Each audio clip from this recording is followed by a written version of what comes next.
Shaitanirrajim. Bismillahirrahmanirrahim. Assalamu alaikum viewers of 8th class. हम Urdu 8th पढ़ने जा रहे हैं। उर्दू 8th। आपको पता है बच्चों कि हम क्या पढ़ रहे हैं? नोबल इनाम की कहानी। नोबल इनाम की कहानी।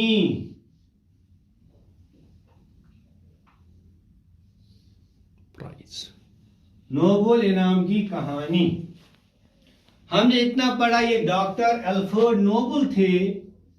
डॉक्टर अल्फ्रेड नोबल थे जिन्होंने इस इनाम की शुरुआत की, इस एजाज की शुरुआत की। हमने ये भी पढ़ा, इस इनाम में 15 लाख रुपये नकदी दिए जाते हैं। इंसान खुश थे गसन 15 लाख रुपये नकदी दी जाती है और एक सर्टिफिकेट दी जाती है। अच्छा, नोबल इनाम जो होता है ये एक सिक्के की मानद होता है। सिक्के की मानद, इस तरह सिक्के की मानद, यानी इसका वट पोंसू अच्छा बन नोबल शक्ल बेन तेल या कत हिस्स मैदान ओन इनाम। फिजिक्स केमिस्ट्री इकतसादियात अदब क्या नोबल मेडल। ये गो नोबल मेडल गो ये मेडल तरह सतना अड़न तरह सुन मेडल चान मेडल ये पोर डॉक्टर रवींद्रनाथ टैगोर तुम अदबस मज 1953 मज गीतांजलि पर। Doctor CV. रमन तुम फिजिक्स मज। डॉक्टर चंद्रशेखर डॉक्टर हरगोबिंद खुराना तुर्मुत। मदर टेरेसा तुर्मुत। ये पोर जनाब ओतान पोर 1998 ईस्वी में इक्तिसादियत के शोबे में हिंदुस्तान के अमर्त्य सेन को नोबल इनाम दिया गया। दोस्तों 1998 ईस्वी में 1998 ईस्वी में अमर्त्य सेन को इक्तिसादियात में नोबल इनाम मिला। इस इनाम पर हर साल लाखों रुपया सरफ होता है। इस इनाम पर हर साल लाखों रुपया सरफ होता है, यानी खर्च होता है। अब सरफ करना, खर्च करना तो जाया करना, ये अलग अलग चीज है।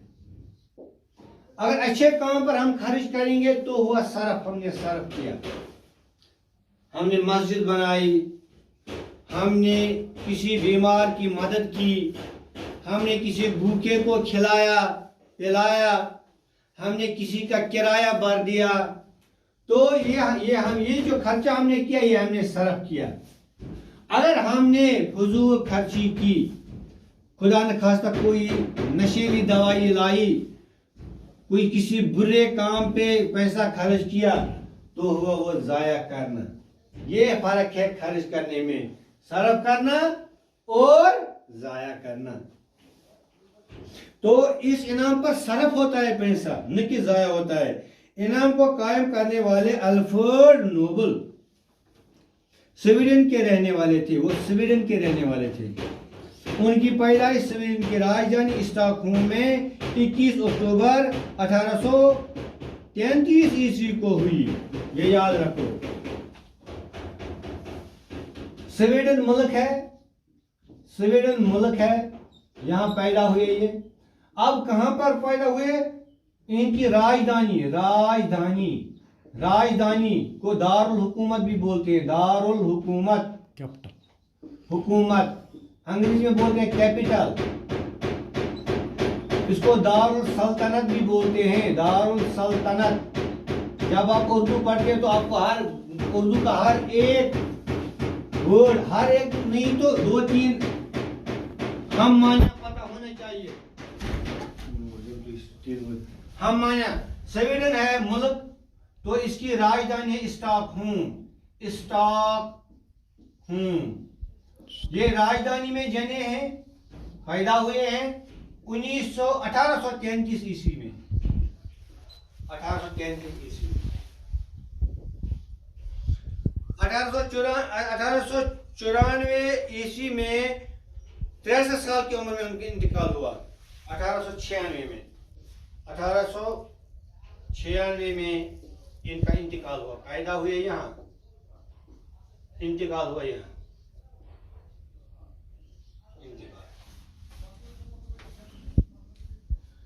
अल्फ्रेड नोबल के वालिद एक ताजिर थे जो अल्फ्रेड की पैदाइश के वक्त दीवाले हो गए थे। अल्फ्रेड नोबल के वालिद जो थे, बाप जो थे, वो एक ताजिर थे, यानी वो तिजारत का पेशा करते थे। लेकिन अल्फ्रेड जिस वक्त पैदा हुए वो दिवालिया हो चुके थे, यानी उस पर गुर्बत आन पड़ी थी, दिवालिया हो चुका था, उस पर गुर्बत आन पड़ी थी। ये वो देवोल पढ़मुत, यूं तो वो बहुत पढ़े लिखे और ज़हीन थे, मगर तिजारत का कोई तजुर्बा न होने की वजह से रईसी पूंजी से भी हाथ धो बैठे। वैसे उन्हें पढ़ा तो था, वो पढ़े लिखे थे। अल्फ्रेड नोबल के जो वालिद थे वो पढ़े लिखे थे, लेकिन तजुर्बा न था, कारोबार में तजुर्बा न था, इसलिए जितनी भी जमा पूंजी उसके पास थी वो सब चली गई। अल्फ्रेड नोबल 9 वर्ष के हुए तो उनके घर वाले गरीबी से तंग आकर वतन छोड़ने पर मजबूर हो गए। जब अल्फ्रेड नोबल 9 वर्ष के हो गए तो इतनी गरीबी थी उनके घर में, उन्होंने अपने वतन को ही छोड़ा, स्टॉकहोम को छोड़ा। वो सेंट पीटर्सबर्ग चले गए। ये शहर उस जमाने में रूस का दारुल सल्तनत था। ये रूस की राजधानी थी, सेंट पीटर्सबर्ग, रूस की राजधानी सेंट पीटर्सबर्ग।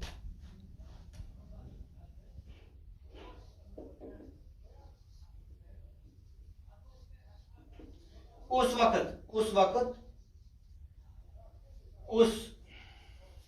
वक्त की राजधानी, उस वक्त की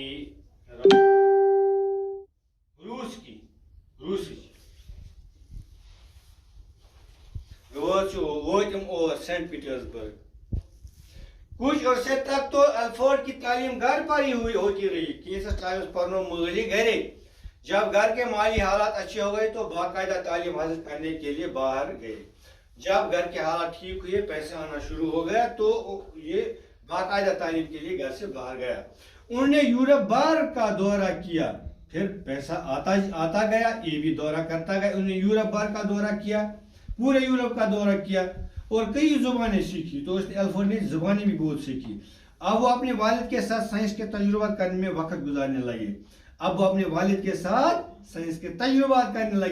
29 साल की उम्र में जब वो इंजीनियरिंग और केमिस्ट्री में माहिर हो गए तो उन्होंने नाइट्रोग्लिसरीन दरियाफ्त किया। 29 एट द एज ऑफ 29, 29 साल की उम्र में वो इंजीनियरिंग से फारिग हो चुके थे और केमिस्ट्री से फारिग हो चुके थे।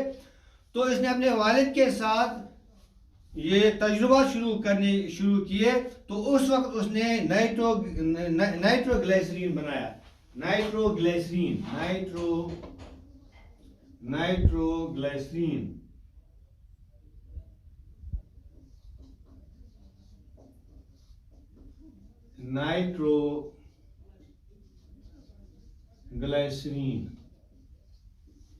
उस वक्त उसने ये बनाया, दरियाफ्त किया, बनाया नहीं, दरियाफ्त किया।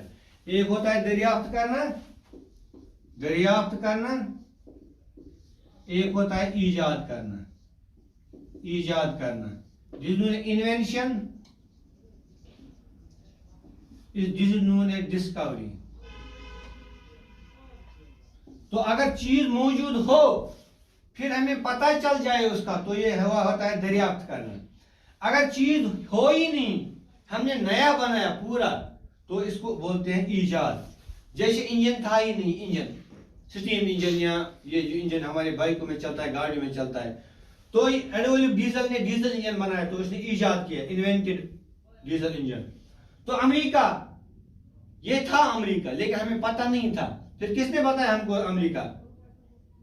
कोलंबो ने अमेरिका को दरियाफ्त किया, ईजाद नहीं किया, दरियाफ्त किया।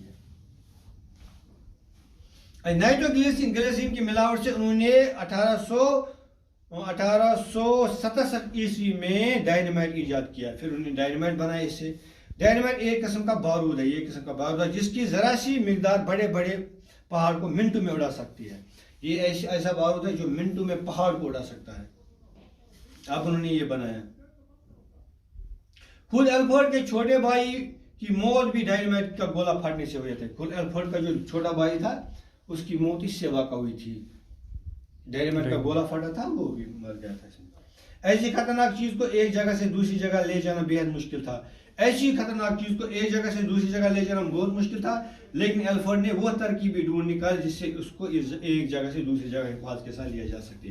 लेकिन एल्फ्रेड ने ऐसी तरकीबी निकाली कि एक जगह से दूसरी जगह लिया जा सके। और एल्फ्रेड ने कभी ये गलत काम के लिए नहीं बनाया, उसने इसलिए बनाया था कि हम पहाड़ों से रास्ता निकालेंगे, वहाँ से वो पत्थर बड़े बड़े पत्थर हटाएंगे, वो कानों में ज़रूरत आएगा। तो फिर उसका गलत इस्तेमाल हुआ डायनामाइट का। तो वो हमारी बदकिस्मती है। Thank you very much.